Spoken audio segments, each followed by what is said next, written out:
how would I enter into the market if I'm trying to do idea validation, customer discovery in B2C? Sure. So very similar process, and in a lot of ways easier. Now, I think that B2C companies can be significantly harder for a lot of reasons, but in terms of that initial start and my comfort level with being able to say, yes, I see a problem. Yes, I can see discussion around it, because at the consumer level, generally speaking, there's just going to be a lot more activity there. People are going to talk about it. Right? If we're talking about like a niche B2B software solution for fintechs that only operate on blockchain, there's going to be a limited number of people who are talking about that at any given time, right? If we're talking about something that applies to men, we've got half the population, right? And generally speaking, consumer segments are going to be larger, and they're going to be more readily available to us just in terms of where people talk about these problems. I start by kind of like looking at that user that I really want to help, and then just trying to understand what are they suffering from, right? So let's say we're going to build a B2C product for me, right? As this 45-year-old guy who's playing soccer with 25-year-olds, and I'm still trying to be right. And so we're gonna build a B2C. I don't know. What do you want to build, Ed? What would you build for me? What would I build for you? Yeah. Let's talk about a biohacking app that gives you AI insights and secrets to allow you to rejuvenate yourself. Yes. So honestly, I've thought of this about a dozen times, and if I thought I was going to build it for anybody other than myself, I would have done it by now. But yeah, so can it kind of aggregate all of the other data and inputs? The thing is, like, for those of us who do a lot of biohacking, it all comes down to manually tracking and trying to do the calculus ourselves. There's nowhere that aggregates all this stuff. Okay, so we've got this cool biohacking outcomes aggregator that helps me track all of these random and sometimes absolutely insane things that I do in the name of science. By which I mean my ego, and trying to stay relevant to my sport. The good news is, right, there is a lot of discussion around this stuff, right? So we can go out. There are entire forums dedicated to playing a sport at a particular age, even a specific sport, right? So there are plenty of forums like men over 40 playing football, soccer. And so I just jump in there. I'm going to start looking around. I'm going to start digging into how are people talking about their problems? What is it that they're trying to achieve? What's the overarching goal, right? Is it high performance? Is it just to be able to continue playing? And the likelihood is you're going to find some of both. And you got to start to bifurcate and decide which one of those two populations do I want to serve. I don't want to try both. I'm going to do one. I'm either going to go after people who like they want to be the top dog in their old men's league, or they just want to be able to keep playing until they're like 65 without injury and that kind of thing. So we're just going to dig in, find out what are people talking about, what are the problems. The beauty in the consumer space as well is you don't have to fit in to get in. If you're trying to get into a forum, let's say around that B2B example that I gave, and I'm not somebody who has a job title that aligns with a fintech SaaS company based on blockchain, nobody's going to let me in there, right? I don't get to participate in that. And that's an insider industry group that I don't belong in. And so they're not going to let me in. Now, there are ways to do it. There are ways to get that information. We can talk about that at a different time. But on the consumer side, pretty much anybody's game, right? We can walk in, we can start to participate in these conversations. We can ask our own questions. If there's things we're like, well, I'm not seeing an answer to this, we can just jump in, ask the questions ourselves, and start to get answers. So on the consumer side, you're going to find a far more friendly and receptive audience. And it's just easier to get people into interviews, onto phones, and so forth, right? It's one of the things I love about it. I will also say I end up doing far less of that. So in terms of like the hardcore kind of customer calling, customer interview type stuff, I find that I need to do far less of that on the consumer side, the B2C side, because of the amount of publicly available information and discussion. Gotcha. But then one of the problems that occurs on the B2B compared to B2C is that you get such a wide, diverse range of responses. How do you adjust for that on the B2C side? On the B2C side, by picking your audience for one. I think that if you find yourself getting a really broad range of answers, you're talking to a really broad range of people. So even sometimes I will arbitrarily narrow it down, right? I might just say like, okay, look, I'm not getting anything definitive here. But I'm starting to see maybe there's some patterns emerging. If you're seeing zero pattern whatsoever, it might just mean that this is a problem that's so diverse that people aren't going to solve it in a consistent way. So maybe you're barking up the wrong tree. We would need a more specific example, I think, here to see that. So I think that if you're starting to get really, really, really diverse responses, you probably haven't narrowed your focus enough in terms of the people that you're talking to and the more specific problem that you're trying to address. Right. So if we start getting a lot, let's just say we picked we're still doing the Ryan AI biohacking project, and we start talking to a bunch of soccer players who are in their mid 40s who just want to be able to keep playing the game for a long time. We start to get a really broad range of responses. Well, let's narrow that further. Let's narrow it down to people who want to keep playing for a long time, but are concerned specifically about injury stopping that, as opposed to just overall physical fitness or how it interferes with other aspects of life, or whether, they're physically capable, any of those things. So we narrow it down to people who are worried about injury.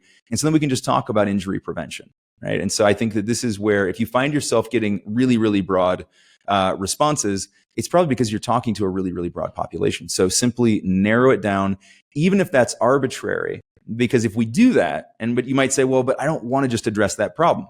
Peace. We don't have to just address that problem, but in order to address any problem, we have to get some specific information on it. So we start there, we get deep with those folks, and we start to see, is there now consistency in the answers? Okay, walk me through exactly what do you say. So I found the Ryans out there, Sure. Right, fits right in the age, worried about injuries. What am I saying? So let's just imagine that we're a step higher still. So we've started to look into these forums. Let's say we're now following along a bunch of threads where people are talking about how to play long, and we've identified these macro themes, that there's people who are concerned about injury. There's people who are concerned about whether they're actually still healthy enough to do this or not.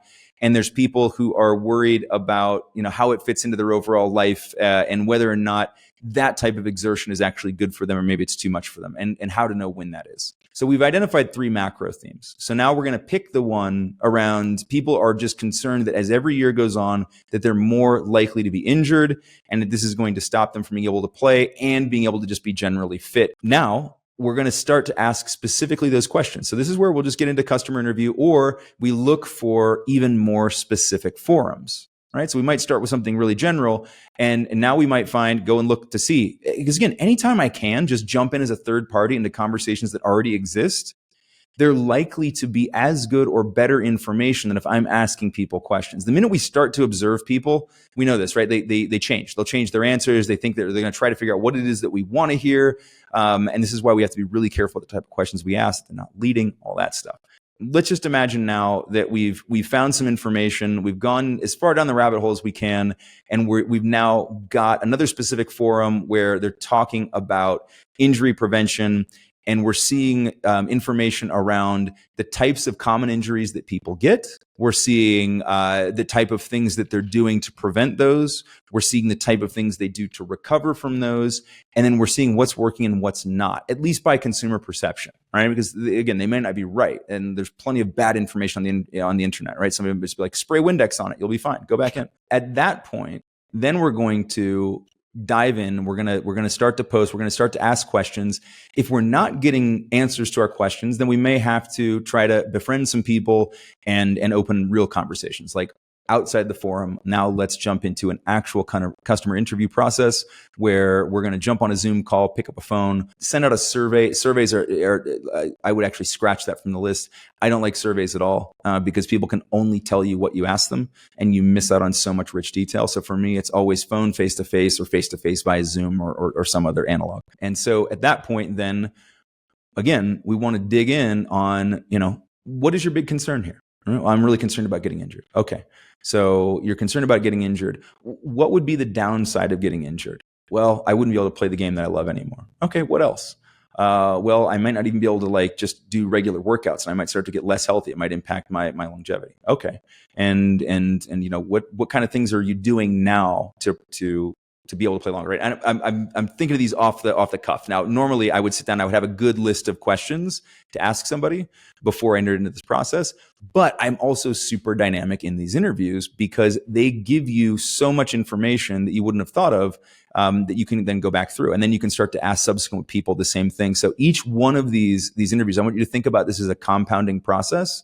Customer interview is not a series of interrogations where we ask exactly the same questions looking for the same outcomes. If you do that, you've destroyed the process already.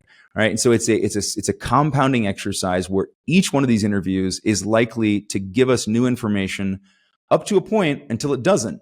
And this is actually a really critical point because now, unless there's some selection bias involved or something, you've probably gotten most of the answers that you're going to get for now.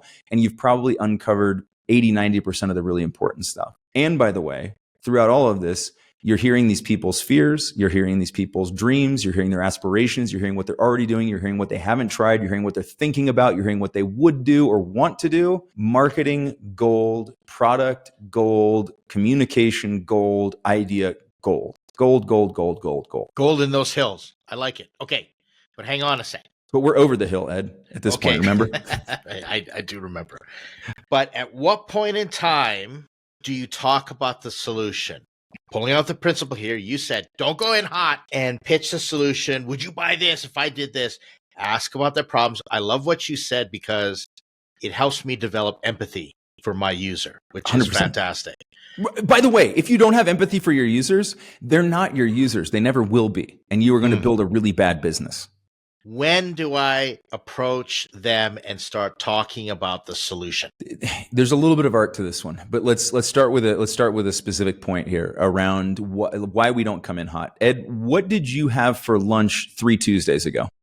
I have no idea. Exactly. So that was a discrete event that certainly happened, and you definitely do know what you had for lunch, but you can't recall.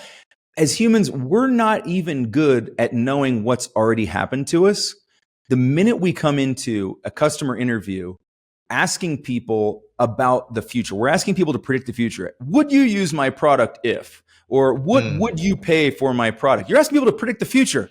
You can't tell me what you had for lunch, Ed, and now I want you to tell me how future Ed is going to behave and vote with his wallet? Come on, right? So it's doomed from the get-go. Also, people will generally lie to you, not out of malice, but just they don't actually know. But they won't tell you they don't actually know. They'll make up an answer. If they like you up to this point in the customer interview, they're going to tell you that they would love to use your product. And this sounds great. And this is what we've always needed. And I'm sure my team would love it. And whatever you want to hear.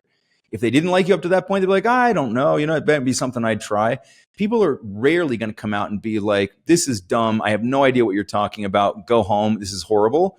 You'll get that on occasion. I've had that very, very rarely, probably because I lead with a lot of dad jokes. And so people just feel sorry for me. The point at which we start to introduce the product, there are times where customer interviews can turn into possible sales calls. It does happen. This depends as much on the current state of the product as it does anything else. If you are pitching a service that you could easily spin up and take action on tomorrow, even if it doesn't exist today, but you could do it. Like, let's say you're pitching a new consulting offering that you've never delivered before, but you're fully capable of it and could. Okay. If it turns out that everything they're saying aligns with, you could present that. The thing is, don't present the offer, regardless of any other factors, until you've gotten all of your other questions answered. Because once we go down that path, all bets are off. Everything is now biased. They're now trying to predict the future, and they're defending themselves against a salesperson. This is what happens. Now, it could still be very consultative, so they may not feel as much like they're defending themselves. You know, they're trying to figure out, now this has become a negotiation. The other thing that I found, just one of the reasons I don't like to do this really ever, it feels a little bit bait and switch to that user. So even if they do end up saying yes, it changes the relationship in that moment from, you told me you wanted information, you told me you needed answers, I'm here to help you. And now, as a return on the favor for me helping you, you're trying to push me into something else. All right. Look, I've done it, and I've done it successfully.